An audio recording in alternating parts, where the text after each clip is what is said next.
Good afternoon, everyone. I am here with John Viano, and we are talking today about wine. He is currently the president of the Contra Costa County Winegrowers Association.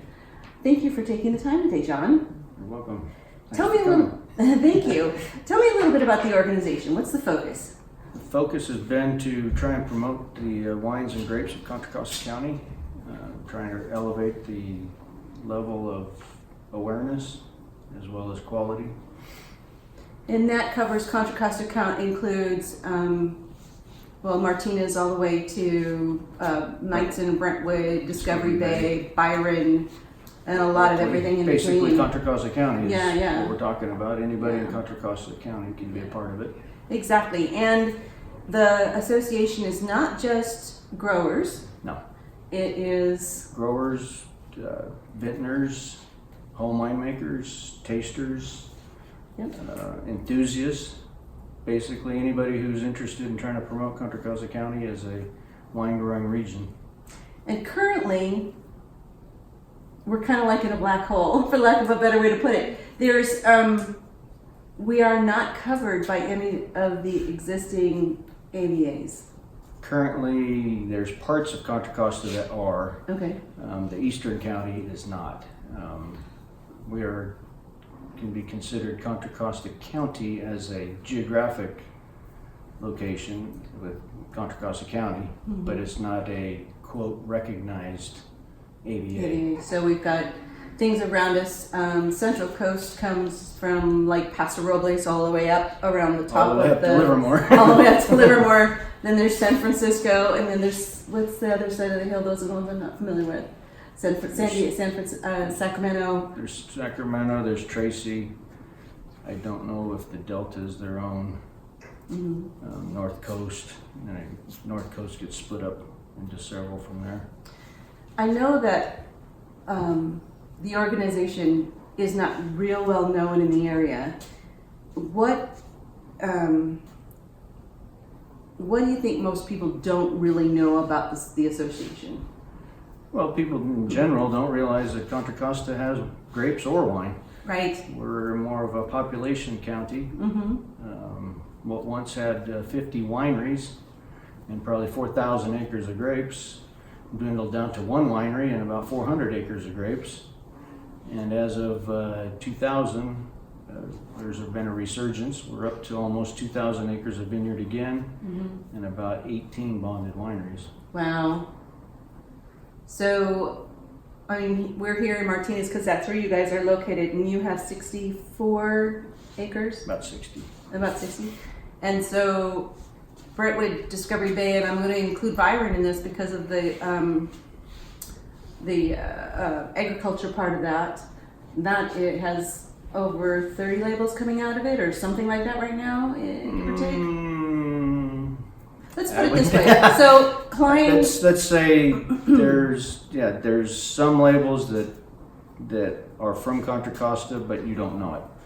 Right. That's true, and that's a whole other conversation. But yeah, there's probably at least 20 labels that associate with Contra Costa. Yeah. A lot of the red wines that we know, and this goes outside of Contra Costa, that goes up to Napa because of the terroir. It's just different. The grapes have quality, but they don't want to give us the what do you want to call it? Recognition for for being on the other side of the river. Right.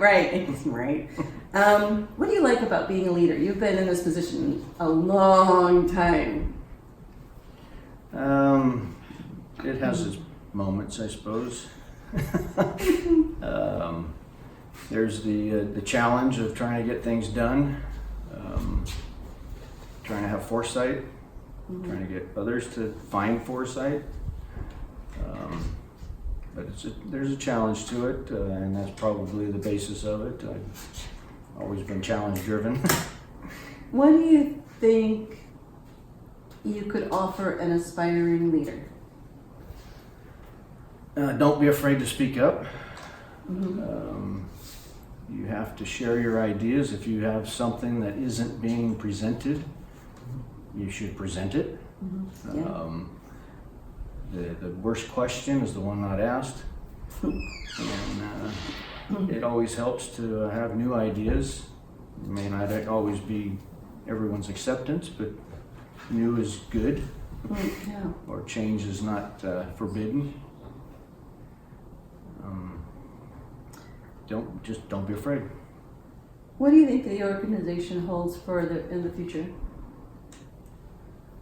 I mean, I want to say at a crossroads, we've come a long way in the last 5 years. Yes. We went from just a group to becoming a 501c3, from about 8 members to now almost 30.